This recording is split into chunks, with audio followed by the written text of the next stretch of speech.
दोस्तों आज के इस वीडियो में 3 रहस्यमयी कहानियों के बारे में बात करेंगे। पहली कहानी भगवान शिव की, दूसरी कहानी भगवान गणेश की और तीसरी कहानी होगी कि सर्पों की उत्पत्ति सबसे पहले पृथ्वी पर कैसे और कब हुई। वीडियो में आगे बढ़ने से पहले हमारे चैनल को सब्सक्राइब जरूर करिएगा, क्योंकि सनातन धर्म से जुड़े हुए रोचक वीडियो हम आपके लिए लेकर आते रहते हैं। तो चलिए शुरू करते हैं। नारायण नारायण कहकर नारद मुनि भगवान शिव के पास पहुंचे और बोले, शनिदेव आपकी ओर आ रहे हैं, आप पर नजर रखने के लिए। भगवान शिव ने कहा कि शनिदेव मुझ पर नजर रखेंगे?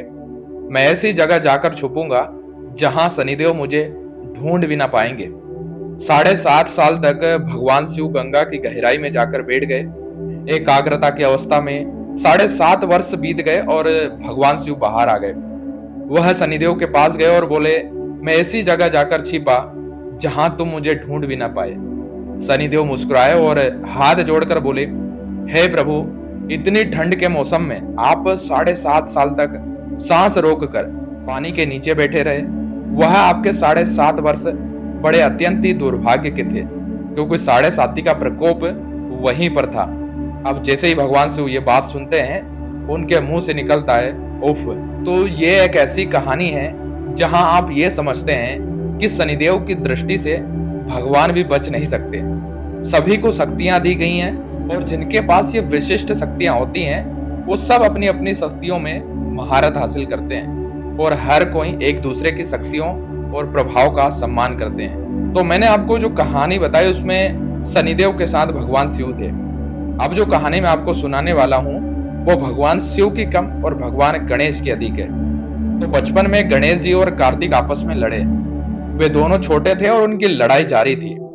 और लड़ाई इस बात की थी कि सबसे ज्यादा शक्तिशाली कौन है। कार्तिक जी कहते हैं कि शक्तिशाली मैं हूं, तो गणेश जी कहते हैं कि मुझसे शक्तिशाली भला कौन हो सकता है। अब उनका यह मुकाबला शुरू हो गया और वो लड़ते लड़ते अपने माता पिता यानी भगवान शिव और पार्वती के पास पहुंचे। अब जैसे ही ये बात भगवान शिव और पार्वती जी को पता चली, तो उन्होंने कहा कि एक काम करिए, आप दोनों अपने अपने वाहनों पर बैठकर पृथ्वी के 3 चक्कर पूरे लगाइए और जो भी 3 चक्र पूरे करके सबसे पहले आएगा, समझ लो वो ये लड़ाई जीत गया। वो दोनों चले गए। अब कार्तिक अपने मोर पर बैठे और तुरंत चल दिए। गणेश जी रह गए अब अपने वाहन चूहे के साथ। लेकिन कार्तिक की जर्नी में कुछ अद्भुत हुआ। जब वो परिक्रमा करने के लिए पृथ्वी का चक्कर लगा रहे थे, तो उन्होंने देखा कि चूहों के पैरों के निशान पहले से ही मौजूद थे। पहले राउंड में चूहों के पैरों के निशान, जब दूसरा राउंड पूरा कर रहे थे तो तब भी दूसरे राउंड के भी पैरों के निशान चूहे के वहां दिखाई दे रहे थे।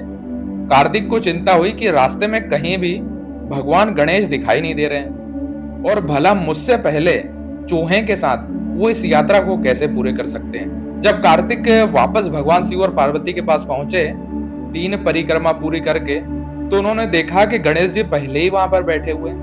और कार्तिक ने पूछा कि ये कैसे हुआ, आप मुझसे पहले कैसे पहुंच गए।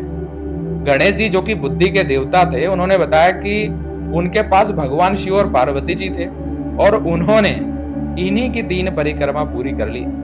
और यही कारण है दोस्तों कि हम भगवान शिव और पार्वती जी के 3 चक्र लगाते हैं। अब अगली जो हमारी कहानी है वो है सर्प की कहानी।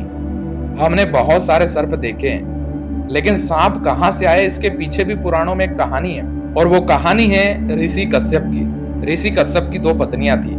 एक का नाम था कद्रू और दूसरी का नाम था विनिता। वे दोनों ही ऋषि कश्यप की तपस्या में बहुत ही ज्यादा सहयोग करती थी। उनकी प्रार्थना में, उनके कार्य में हमेशा ही उनका सहयोग रहता था। अब एक दिन ऋषि कश्यप ने उन दोनों से कहा, आप मेरी प्रार्थनाओं में और तपस्या में मेरी बहुत मदद करते हैं, बताओ तुम्हें क्या वरदान चाहिए। सबसे पहले कद्रू ने वरदान मांगा और उन्होंने वरदान में 100 अंडे मांगे और उन्होंने कहा कि 100 अंडे में से 100 बच्चे होने चाहिए जो बहुत ही शक्तिशाली हो, उनमें जहर हो और हर कोई उनसे डरे। ऋषि कश्यप ने तथास्तु कहा। कद्रू को 100 अंडे मिले और इन सभी 100 अंडों को एक साथ पैक करके उन्हें रख दिया गया ताकि वो फूट सके। अब विंता की बारी थी।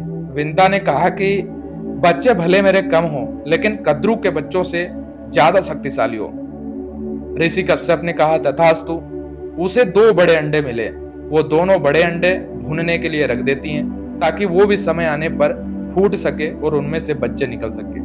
अब ये जो कद्रू के 100 अंडे थे वो समय के साथ धीरे धीरे टूटने लगे और उनमें से अलग अलग सांप निकलने लगे। उनमें से एक वासुकी था जो भगवान शिव की गर्दन पर है। अब ये जितने भी सर्प हैं, शेषनाग हैं, जिनका उल्लेख पुराणों में मिलता है, ये सभी कद्रू की संतानें हैं। अब जो बिंता थी उनकी चिंता बढ़ती चली गई क्योंकि उनके अंडे फूट नहीं रहे थे। अब अधीर होकर जब उनका पैसेंस टूटा तो उसने सोचा कि मेरे साथ ऐसा क्यों हो रहा है, और उससे बर्दाश्त ना हुआ तो उसने अपने एक अंडे को तोड़ा। उस अंडे में से जो बच्चा निकला उसका आधा शरीर तो तैयार हो चुका था लेकिन आधी बॉडी अभी बन रही थी। लेकिन चूंकि उसने अंडे को समय से पहले तोड़ दिया था इसलिए अंडा टूट गया और उनमें से जो निकला वो बहुत ही क्रोधित हुआ और कहा कि मैं तुम्हारे साथ नहीं रहूंगा क्योंकि तुमने मुझे पूरा होने नहीं दिया। और वह चिढ़ गया और वहां से चला गया। अब बिंता बड़े धैर्य से अपने दूसरे अंडे के फूटने का इंतजार करने लगी। जब दूसरा अंडा फूटा तो जो निकला वो गरुड़ था। अब गरुड़ कौन है? गरुड़ विष्णु जी के वाहन है। और गरुड़ का जो भाई जो सबसे पहले ऊपर चला गया था, जिसका आधा शरीर बना था और आधा शरीर नहीं बना था, उसका नाम अरुण है। आज की तारीख में अरुण कौन है? अरुण सूर्य देव के 7 घोड़ों के रथ के सारथी हैं। यानी कद्रू की जो संतान है वो सभी सांप और नाग हैं। और विनता और कद्रू दोनों बहनें हैं और दोनों बहनों के ये बच्चे हैं। अब इन सभी बच्चों में बहुत ही दुश्मनी है। गरुड़ सांपों के साथ खड़ा नहीं रह सकता और सांप गरुड़ से बहुत नफरत करते हैं। तो ये गरुड़ की उत्पत्ति की कहानी है और सांप पहली बार इस धरती पर कैसे आए उसकी भी एक कहानी है।